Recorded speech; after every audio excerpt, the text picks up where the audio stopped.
What's up, all you Quantum Maniacs? I'm DeQwan Young, and today we present the best championship game / series every year from 2010 to 2019. And don't forget to leave your video ideas down in the comments below. We're looking and we'll give you a shout out in the video if you use it.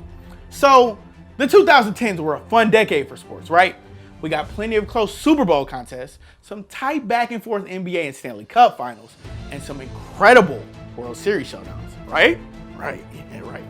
Now, we'll always look back fondly on the championship series and games from the 2010s. But as we transition towards the 20s, now's the perfect time to look back on the best of the very best from this past decade. 2010, the Boston Celtics vs. Los Angeles Lakers NBA Finals. For the second time in 3 years, Kobe Bryant and his Los Angeles Lakers continued their historic rivalry with the Boston Celtics in the NBA Finals.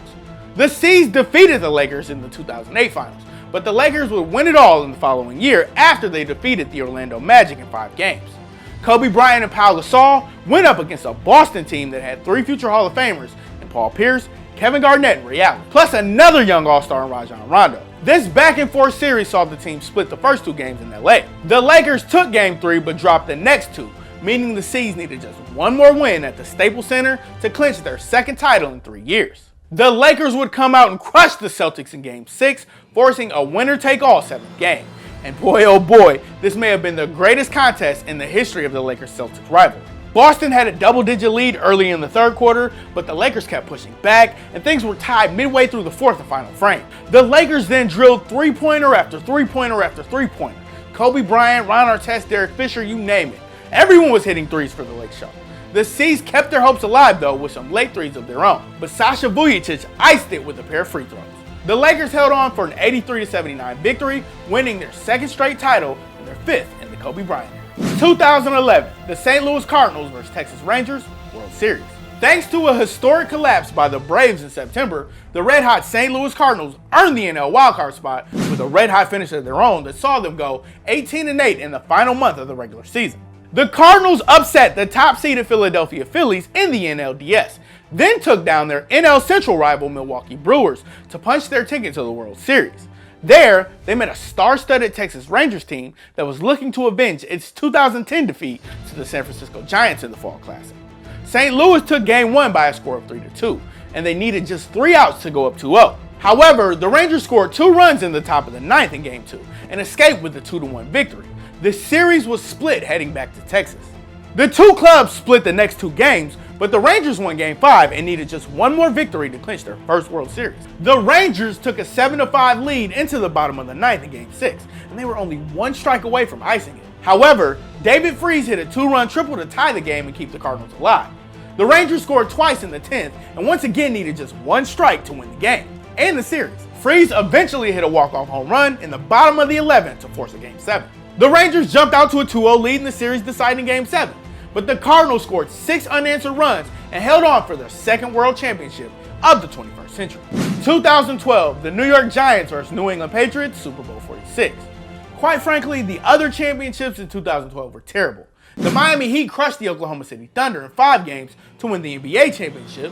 The LA Kings took down the New Jersey Devils in 6 games to win their first Stanley Cup. The San Francisco Giants swept the Detroit Tigers to win the World Series. So Super Bowl 46 was an easy choice here. But man oh man, was the 2nd Super Bowl edition of Eli Manning versus Tom Brady something else. Many thought the Giants weren't capable of defeating the mighty Patriots yet again in the big game. Not 4 years after the G-Men spoiled New England's perfect season. No way. Well, that's exactly what happened again. Manning hit Mario Manningham for a jaw-dropping highlight reel catch along the sidelines late in the 4th quarter.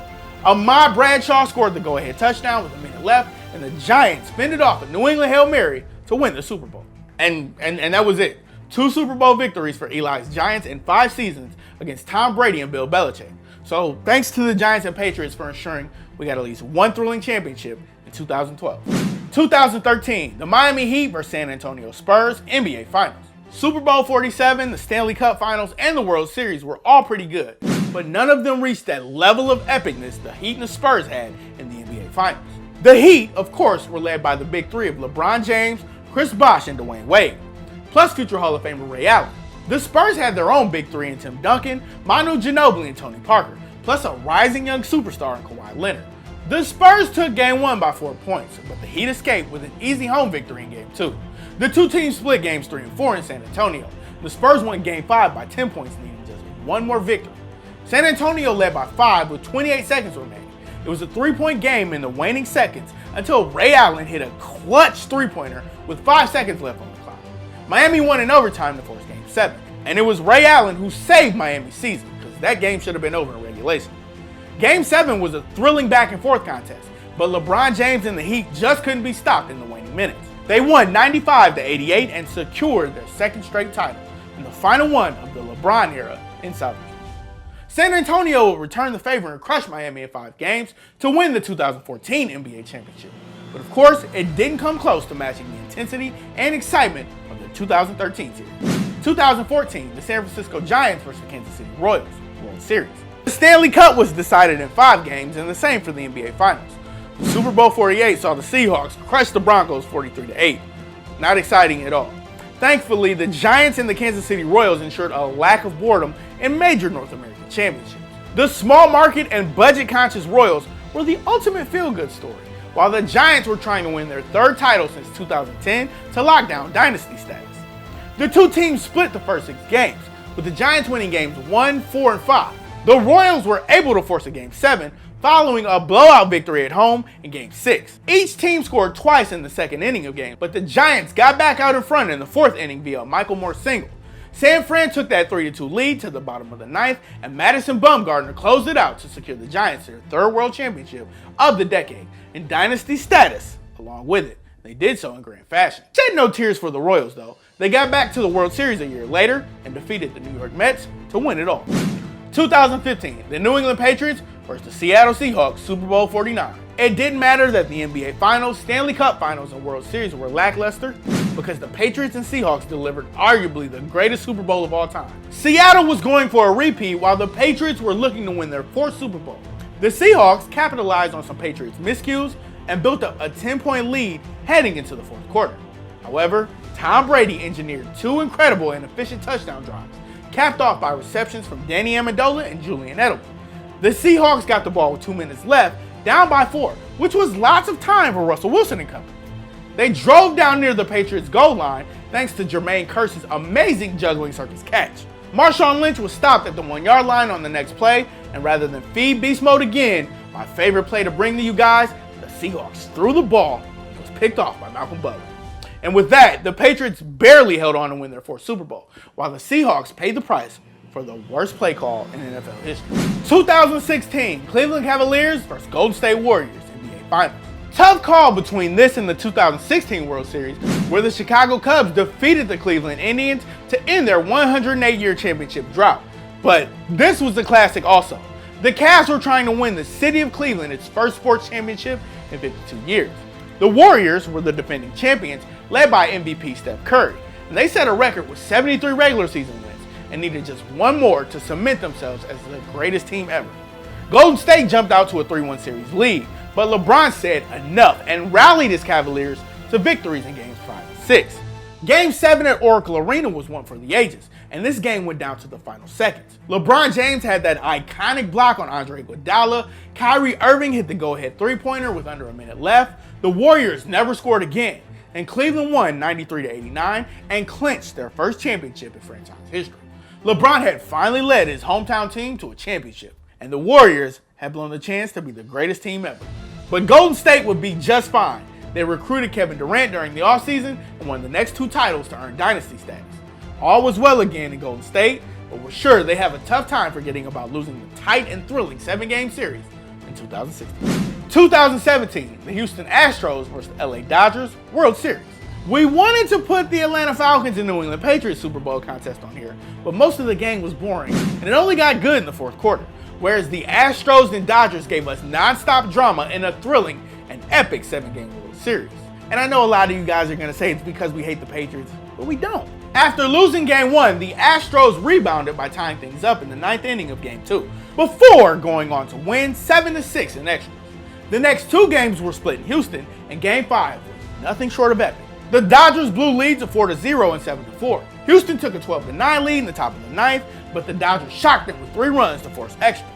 Alex Bregman's walk-off single in the bottom of the 10th helped Houston escape with a 13-12 victory, and they needed just one more to secure their first World Series. Well, the Dodgers took care of business at home in Game 6, 3-1. With that, the series needed a 7th game to decide who would win the World Series. Houston got to Yu Darvish early and built up a 5-0 lead through 2 innings. They held down the fort and won 5-1, clinching their first ever World Series. It could be a long time until we see a World Series that epic again. 2018, the New England Patriots versus the Philadelphia Eagles, Super Bowl 52. Only one punt in the entire contest, 1,151 yards of offense, an NFL record, and Tom Brady and Nick Foles were simply on fire, just exposing the opposing defenses with precision and accuracy. Foles, who had to take over at quarterback for an injured Carson Wentz late in the season, went from journeyman to Super Bowl 52 champion and MVP. He hit Zach Ertz for the game-winning score with just over 2 minutes remaining. The Eagles strip-sacked Tom Brady, ran out most of the clock, and extended their lead to 41-33. Then they held off the Patriots' Hail Mary to clinch their first ever Super Bowl. Now, everybody can respect a good defensive battle, but there wasn't much of that in this one. Foles versus Brady turned out to be incredible theater, full of Super Bowl records, highlight reel plays, and a ton of touchdowns. 2019, the St. Louis Blues versus the Boston Bruins, Stanley Cup Final. Finally, the Stanley Cup Finals appears on our list. Super Bowl 53 was by far the most boring in league history. Maybe not, but it's up there. And the Toronto Raptors were dominant over a banged-up Warriors team to win their first championship. Well, the St. Louis Blues and Boston Bruins put together the best Stanley Cup Finals of this decade, and one of the best in history. Boston erased the 2-0 deficit and wound up taking Game 1, but the Blues responded with a big win in Game 2, thanks to the overtime heroics of Carl Gunnarsson. The next 2 contests in St. Louis were split, and at that point, you just knew the series was going down to the wire. The Blues won Game 5 2-1, thanks to a controversial non-penalty call that led to David Perron's game winner. But the determined Bruins fought back with an easy 5-1 victory in Game 6 on the road, forcing a winner-take-all Game 7. Rookie goalie Jordan Bennington, who tuned in a hot stretch in the new year to help St. Louis get this far, turned aside a wave of Boston scoring chances. Ryan O'Reilly and Alex Pietrangelo scored in the first period to silence TD Garden and give the Blues a 2-0 lead. The Blues held off the Bruins' feisty attack and scored twice more in the third, before giving up a goal in garbage time. But they held on 4-1 to win their first Stanley Cup championship in franchise history, and the city of Boston was prevented a triple crown following the Red Sox and Patriots titles. What a story. The Blues, who were last in the NHL at one point in January, turned it up a notch and went on to win their first ever Stanley Cup. And as a bonus, they provided a ton of drama and theater to take down the Bruins. The Blues were the lovable underdog that so many got behind. Which do you think was the best championship series or game of the 2010s? Join us in the comments section below. If you like this video and learned a thing or two, clicking the like button helps us out a ton and we truly appreciate it. If this is your first time coming around to TPS though, subscribing is a great idea because we put out videos like this every single day. But as always, thanks for watching. We'll see you guys next time.